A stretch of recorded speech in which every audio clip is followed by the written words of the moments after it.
और जो आदमी सब दुनिया का ध्यान भूल के अपने काम पर ध्यान देता है, वो धीरे धीरे वो इतना महान हो जाता है कि दुनिया बौनी हो जाती है उसके आगे, छोटी हो जाती है। पर ये दुनिया बहुत ही खतरनाक है। आदमी अपना काम बाद में करता, पहले इधर उधर झांकता है कि किसका क्या चल रहा, तो किसका क्या चल रहा में जो रुचि रखता है वो जाएगा नहीं कहीं ऊपर, वो इसी खटपट में पड़ा रहेगा, इसी चक्र में घूमता रहेगा। स्पेशल नहीं बन पाएगा जिंदगी में वो कभी।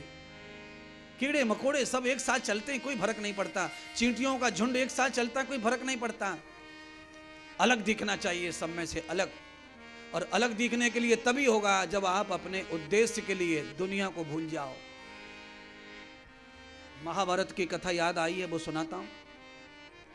महाभारत की कथा में याद ये आया कि कर्ण बहुत ही विद्वान थे और बहुत योद्धा थे, बलवान थे, निशानेबाज थे। अर्जुन के ज्यादा निशाना लगाना कर्ण जानते थे, धनुष और बाण से। अर्जुन के साथ में कर्ण भी थे। जब द्रौपदी का स्वयंवर हो रहा, मछली की आंख में तीर मारना है, पर कर्ण को, दुर्योधन को और अन्यत्र राजाओं को लक्ष्य नहीं दिख रहा था। वो तो बस इधर उधर देख रहे थे, कौन पाएगा द्रौपदी को। कामना में लगे थे, सब फेल हो गए, कोई आंख नहीं टच कर पाया। बाद में ब्राह्मण के भेष में पांडव खड़े थे, जो जाने सो ताने। द्रोणाचार्य को पता था कि ये ब्राह्मण जो है ये पांडव ही हैं। अर्जुन को लेके आए और अर्जुन को सब बात कही। अर्जुन ने धनुष उठाया, गुरु पूजा की, चरण छुआ, और ना द्रौपदी और ना कोई स्वयंवर। अर्जुन की दिमाग में केवल आंख आंख आंख, क्योंकि फोड़नी आंख है। और जब निशाना तक लगेगा, उद्देश्य पूरा होगा तो सब मिलेगा।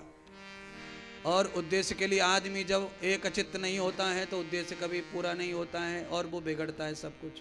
इधर उधर उधर उधर, आप 50 लोगों के बीच में झुंड बना के चलोगे, उद्देश्य पूरा कभी नहीं होगा। उद्देश्य की पूर्ति के लिए आदमी को एक लक्ष्य होना पड़ता है। सारे दुर्लक्ष्य कर दो दुनियादारी को। सदगुरु कहते हैं कि अर्जुन ने नेत्र को बांध दिया बाण से और सब मिल गया। अर्जुन शादी करना थोड़ी चाहते थे द्रौपदी से, पर मिल गई, प्राप्त हो गया, क्योंकि शर्त वही थी ना। तो महाराज, चिरंजीवी में द्रौपदी भी आती है। द्रौपदी मिल गई मतलब अजन्मा स्त्री का संग मिल गया अर्जुन को। क्या करेंगे महाराज? ये है एकाग्र चित्र से लक्ष्य की पूर्ति करने का ये फल है।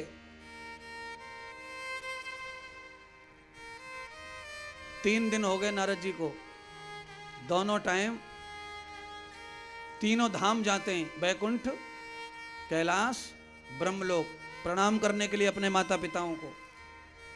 और 3 दिन से रोज माता पिता लगे हैं, बेटा भोजन कर लो, इतने वर्षों में आए हो, क्यों नहीं खा रहे हो, हमारे हाथ कब से तरस गए तुम्हारी सेवा के लिए।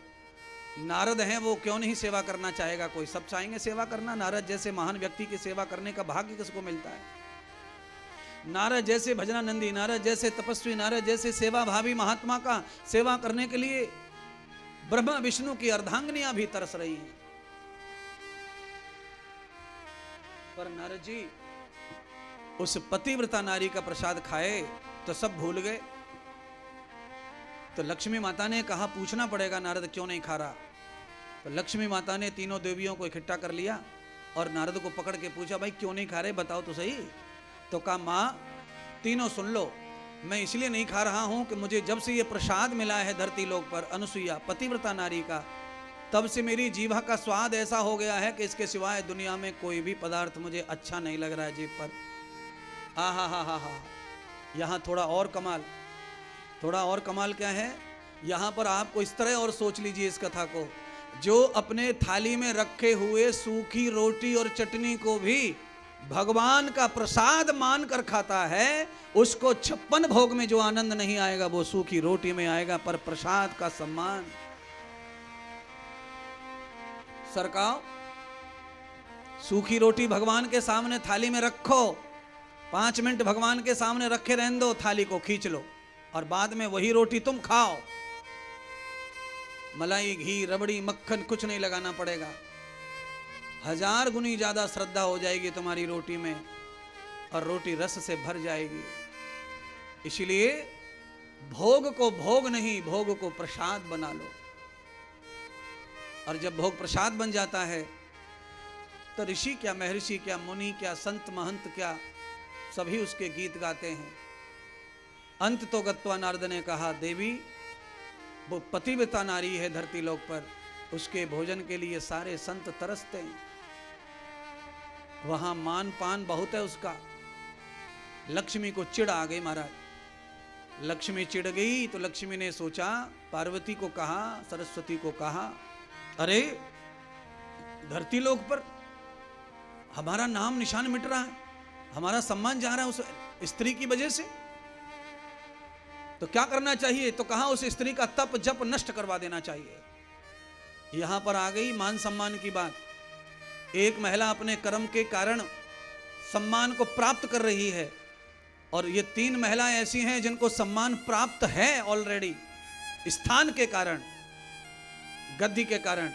अच्छा, कई लोगों को गद्दी के कारण भी सम्मान मिलता है, उस गद्दी का पात्र नहीं होता। कई आदमी ऐसे होते हैं संत महंतों में भी कि जिनकी पात्रता नहीं है, पर गुरुदेव चले जाते दुनिया से तो उनको गद्दी प्राप्त हो जाती है, आश्रम प्राप्त हो जाता है, आसन प्राप्त हो जाता है, तो गद्दी के हिसाब से सम्मान प्राप्त होता है।